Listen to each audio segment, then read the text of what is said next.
The waitlist for a new product can do more harm than good, and not necessarily on purpose. A waitlist just answers different questions than what most teams expect. You think it's telling you people will buy your product, but it's actually just telling you that people are curious about it, and those are not the same thing.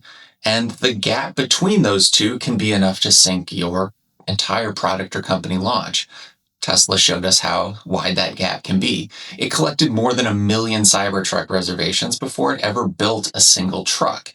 Then, when the truck shipped, only a tiny percent of those people actually converted into sales. That waitlist did exactly what waitlists do. It measured curiosity, and curiosity is not the same as demand. Now, most waitlists don't even ask for a deposit like Tesla did. They're free, and a free signup costs that person nothing, so it almost tells us nothing. But waitlists are not the problem here. I have used them successfully for years, and I still recommend them to a lot of the startups that I advise. Linear turned a 10,000 person waitlist into a beautiful launch filter.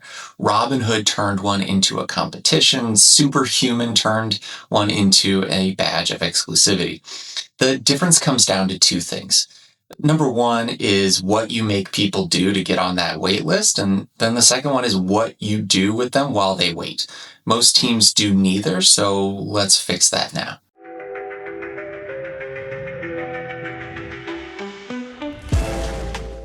A waitlist sits on two axes. The first is what it costs someone to get on in the first place. It always costs something, whether it's an email, a deposit, an intro call, or a referral. And then the second one is what you do for people once they're on that list and waiting. You can just let them sit around while you build, or you can work that list and engage with them while they wait. So when you plot these two, you get 4 kinds of waitlists. Most startups never think about this before they publish that first landing page, so they actually end up just chasing one number, total signups, and then they land in the bottom left. It's cheap to join, and then it's mostly ignored until your product or company launch. We call that the vanity corner because it looks good and it feels good. A big number is really hard to argue with. Wow, 10,000 people signed up, so it must be a great idea. Except thousands of free signups can mean almost nothing. Okay, 2 moves will get us out of that corner.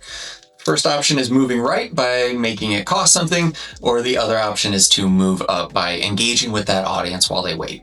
We don't need to do both, but we should be intentional with which one we pick so that we get what we want from it. All right, so the first variable is to make it cost something. The signal we get back is going to match the price that we charge for it. If it's super free and easy, that will gauge curiosity. If there is a real investment, that's a better sign of intent. And the cost doesn't need to be money. It can be effort or social capital. And for some startups, these are actually better currencies. GitHub gated its Copilot preview to people who had already signed up for a paying plan. You couldn't even join the wait list if you didn't have a plan. So the list was shorter, but everyone on it already had a credit card on file. Superhuman charged for effort. For years, you couldn't just sign up. You had to book a meeting as an onboarding call. And that sounds wild with a wait list of 500,000 people, but it built a roster of familiar users who had invested half an hour before they even paid. So we value what we work for. Cognition did the same thing with its AI engineer. The waitlist was a form that you had to fill out that would explain what you were going to do with it. So then the team could review and send you the invites based on how you were going to use it.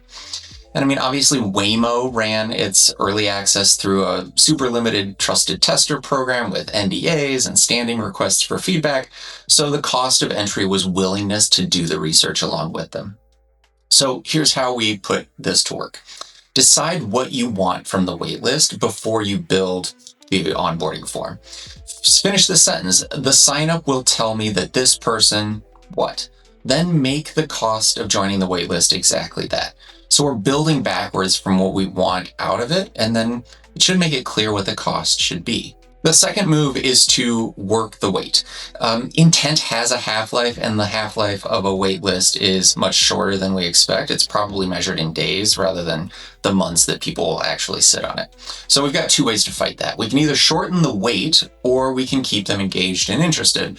And The psychology is super well documented here. People work harder the closer that the reward feels. So a wait list that shows that someone is making progress actually pulls effort out of them.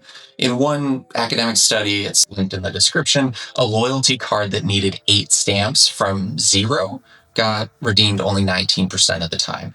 But a card that needed 10 stamps and came with 2 of them already filled in got redeemed 34% of the time. Same 8 purchases, but that visual progress nearly doubled the completion rate. That is somewhat similar to what Robinhood ran. You signed up and you saw your spot in line, and then you climbed in line by referring your friends. So 1 million people joined before launch, and then even while they got sidetracked by regulatory approvals, they were able to keep that list warm the whole time. Folk CRM did something similar. They treated their 10,000 signups as a conversation. So they wrote thank you notes to everyone and asked what they expected the product to do. And then they opened access super slowly, and that wait actually became user research that shaped the final product. So test yourself on this. Be honest about how long the wait really will be. Attio, the CRM, thought it would be about a year, and it ended up being closer to 3. Then map the time between the initial sign up and the launch as a journey rather than a wait. How much do you want someone to trust you in week 1 versus week 20 versus the week that they join? The job is to walk a curious stranger all the way toward being a ready buyer. The wait is not just dead time. It is a short window where attention is super high and expectations are super low. So we've got the vanity corner, which is cheap and easy. That's where people usually end up by accident. Think of the Cybertruck. We have the warm corner, which is cheap but engaged. So think of that as like Robinhood, linear, folk CRM. It's right when the bottleneck is awareness, but the product pretty much explains itself. We have the qualified corner, which is more costly but also engaged. It asks people to invest upfront, but then it keeps them close. Think Superhuman, Attio would fall into that. It trades scale for intent, and that's why Clay kept its waitlist running until it had millions in annual recurring revenue for exactly that reason. And then there's the squandered corner, which is costly and idle. You make people work to get in and then you go silent. But the high cost of entry doesn't protect us. It just raises the expectations of getting it right or wrong. So just growing the waitlist sounds like a strategy, but it isn't. It's a decision to land in the vanity corner, which is just a number that climbs while the signal underneath it gets weaker. So before you go down that road, ask what you actually want from this list, because curiosity is cheap. So ask people for something or, earn the right to keep them, ideally both. If you do neither, then all you've got is a nice number for a press release. A link to the full playbook is in the description, and subscribe to get a proven startup playbook each week.